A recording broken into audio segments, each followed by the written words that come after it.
thank you all again for joining us for this special screening of Obama in the Pursuit of a More Perfect Union. We really hope you enjoyed. Now, please join me in welcoming to the stage executive producer Jelani Cobb and CBS correspondent Michelle Miller-Morial.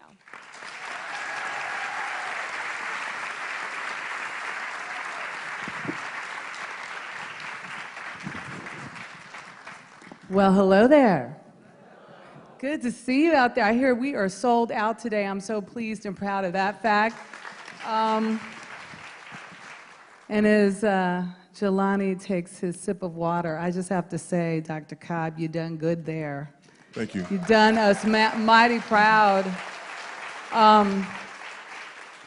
Full disclosure, you know, this man and I were at Howard at the same time. Yeah, that's right. And to the point of one of many really prescient points that you made in this, of who that person is you go to school with, and you never know who they might become. And I remember this man, or at least I'm reminded of this man being on stage my senior year when he and others took over Crampton Auditorium. Yeah. In a state, a moment of activism that I had not seen at Howard University, I would believe to say, for some 20 years. In making sure that Lee Atwater, at the time, a Bush-era operative and the man in charge of the Willie Horton campaign, did not become a member of the board of trustees. And so I say that because you come out of the moment of activism. You are an activist, you're a writer, you're an essayist, you're now a filmmaker. But first and foremost, you're an historian. And most historians are looking through the lens of time at presidents who have long been dead. So what more in this age of media, ultra media, did you feel needed to be said about Barack Obama 4 years, 5 years now after his presidency? So first, I want to say thank you to the Martha's Vineyard African American Film Absolutely, Festival. More Howard University. Peeps. For having us and for having the film. I want to say thank you to Michelle. Thank you just in general to our shared alma mater of Howard University. I don't know if he's here, but my brother Raz Baraka was going to try to make it. I don't know if he got here today. He was also one of our people, and you know, just very, very happy to be able to have this conversation. So this film is difficult to watch, and I was reminded of that because you know, in the course of constructing it, you know, you see 5, 6, 8 different versions of a film, and so, you know, as an executive producer, you're doing lots of different things, and in constant dialogue with, you know, Peter Kuhnhart and everyone at Kuhnhart Films, you know, who were, you know, Peter directed it, and you know, I told him at one point, like, you know, this is really hard to watch because you know the dynamics that came after, you know, and that's the role I think that history played in it. And so when this project first started, there was a sense that he's left the White House, or he was actually about to leave the White House. People will be willing to talk candidly. There's always the exit interview. There's always value in the exit interview for presidential administrations, and you know, finding out, you know, well, when you said this, you know, what were you thinking, or were you really concerned about this? And you know, people can be a little bit more candid than they could be at the time. But in this case, it became even more heightened because of what David Axelrod said, you know, that the public had selected a person who was the antithesis of Barack Obama, and you know, to our great detriment, I might add. And over the course of the 4 years of Donald Trump's presidency, the significance of Obama's presidency became magnified. And even looking at this in that small window, because you know, historians are usually like, give me a decade out before I even think, give me 20 years before I even think. Right.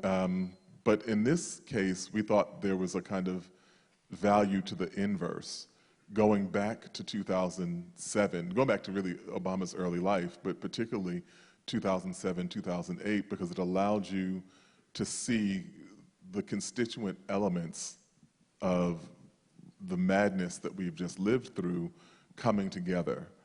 And there are all these kind of pieces that you go, oh, there's this, there's this, there's this. And it made the present make sense in a particular way. And so I think that was one of the most valuable things about doing it when we did it. The why for you. Right. The why for you. Yeah. I was sitting next to you in the audience. I don't know if you heard me. Much of this was triggering for me. Yeah. Because Sanford, the verdict for George Zimmerman, Charleston, Right. the Emanuel 9, and we didn't really, there was one more instance. New Ferguson? Newtown, right, yeah. I was the first correspondent on scene there. I was there for the verdict and for, I mean, just being there and present. And so, like, I was exhaling at every moment, and I'm thinking, all of this happened during this man's presidency. He clearly said, gave you the green light. Would you describe it that way? But yet he did not participate vocally. Right. He did not grant an interview for this. And I'm curious, why not? Initially, he was going to, actually, and I have to double check and make sure he's not in the audience, because, you know, he's up here. Are you here, I know, Mr. President? I say something and he'd be like, well, actually, Well, actually, you know, what, I'll give the answer to that exactly. right now. You know, like, I wish, actually, but so initially he was going to, and then, you know, as time went on, like, by the time we got around to doing the interviews, he already had commitments to other stuff, and we couldn't get to it. And so that's a polite way of saying, you know, that Netflix section? right? Exactly. And so it was a matter of timing that if we had kind of gotten around to it earlier, we might have been able to do it. Yeah. But also, to his credit, you know, he very graciously told all of his people to speak candidly and encouraged them to speak with us. And it actually served the purposes of the film in a particular way. How so? Because we had him in the moment, and then we had everyone around him responding to it. And so we can show him in the moment of Trayvon Martin, and then we have Valerie Jarrett in 2019, you know, talking about what was happening then. So it was almost a kind of running commentary on the Obama presidency from people who had experienced it and Obama who is in the moment acting. What surprised you? I mean, you've covered him. You have, and I say cover him like you're a journalist, but you are. Yeah, but I wear a bunch of hats. But you've written about him in a way, and you've observed him. And was there anything going through this that surprised you? I mean, what surprised me was seeing that swagger, you know, back, that confidence, that brilliance in action, in the moment. For you, what was it? So I think that what surprised me was the totality of it. Because you live through it, you write about it, you observe, you take notes. But in laying out those 8 years, and we start in the first 2, you know, we're before this, you know, his earlier life and his campaign and so on. Right.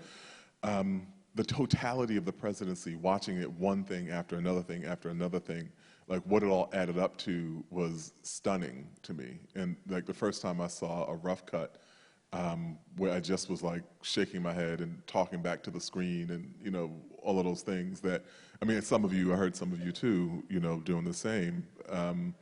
And so I think that it was the cumulative impact of everything that had happened to him and the way that he became a metaphor for us.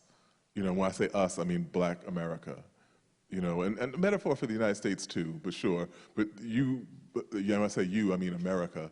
You've long believed that you had license to treat Black people in a particular way, and that was all on display in the 8 years of his presidency. And so I looked at that in kind of dismay and in horror a lot of the time. And so the title. And it almost like I hadn't thought of it in that fashion until one of the people in here said it. It's almost as if Barack Obama was chasing down the pursuit. And so I ask you, the title of this series, what are you hoping it means or indicates? You know, we had conversations about this, actually, about, you know, the title. And, you know, there were several different iterations of it, you know. And In Pursuit of a More Perfect Union came to be what we thought best symbolized or summarized what he was attempting to do. And it also played on, you know, the More Perfect Union speech, you know, which he gave in the course of his campaign in the Jeremiah Wright controversy. And he really illustrated kind of who he was and what he was attempting to do. And so that was a good mile marker, you know, to measure the rest of the presidency and where he went with it. And so that's how that name came about.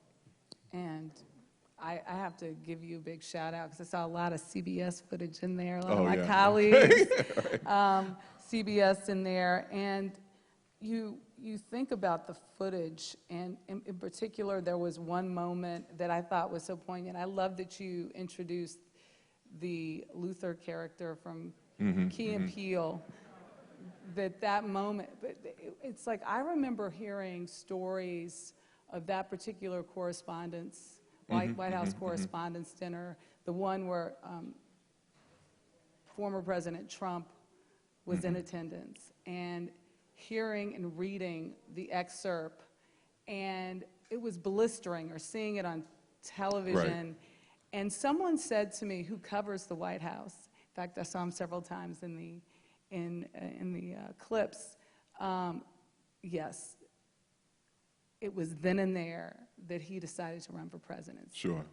Have you heard that? I'm curious. Yeah. It's like an insider news break here. Yeah, people have said that. First, the Keegan-Michael Key thing I thought was brilliant, and Peter came up with that idea, and he was like, you know, we should talk to him, and I thought it was like, yeah, that's actually a great get, you know, if you can talk with him. And so with the Trump thing, you know, there were all these kinds of layers to it. You know, first off, I'm from Queens, you know. Oh yeah, okay, cool. Oh, wait, did somebody boo Queens? Y'all can leave right now. But I'm from Queens. I always tell people I'm from South Jamaica, Queens.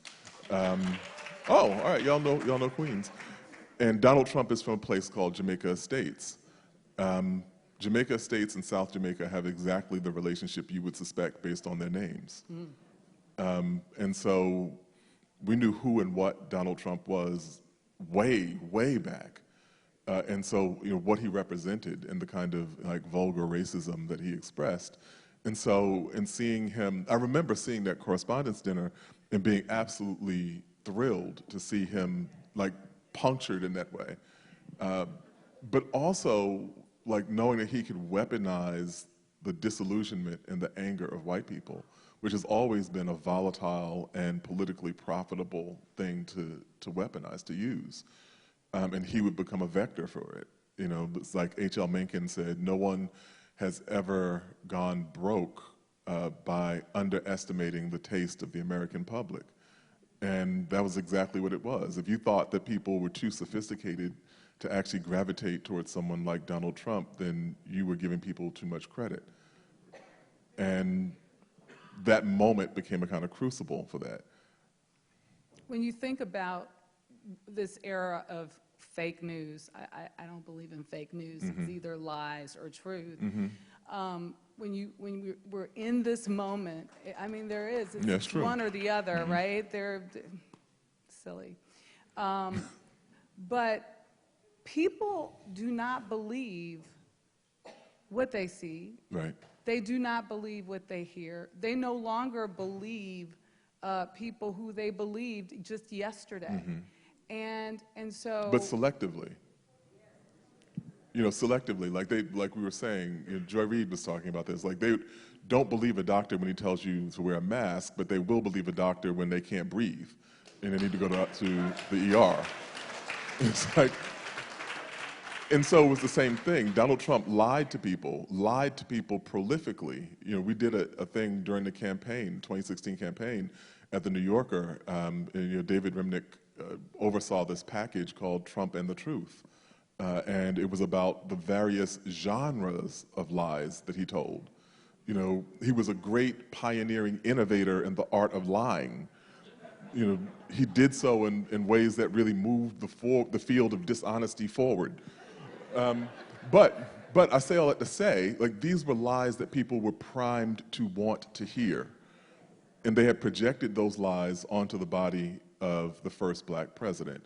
He's not a citizen. Oh, okay. Because here you have to grapple with the fact that here's this black man who's smarter than you, who's more accomplished than you, who is more refined than you, whose wife is all of the things that he is plus some, and then countenance the horrible idea that they're black. So that calls into question everything that you thought in terms of your superiority, your intrinsic superiority to black people. That's something that every black person who has a job has experienced at their job. And so that's the level that we were interacting with Obama on. And so when he started lying, when Trump started lying, there was a kind of eye-rolling knowledge that there's a market for this. And that was what Donald Trump utilized. And that's why, unfortunately, his name, you know, is tethered to Obama's, you know, both in our memory and in our history. So out of that, this movie hopes to set the record straight or promise those watching it what? I think that this movie, this film, the series, serves as, one, a record of those years. And one particular, with presidencies are always, there's kind of manifold importance and complexities. And there are 50 different ways to look at Obama. And this was one that looked at one of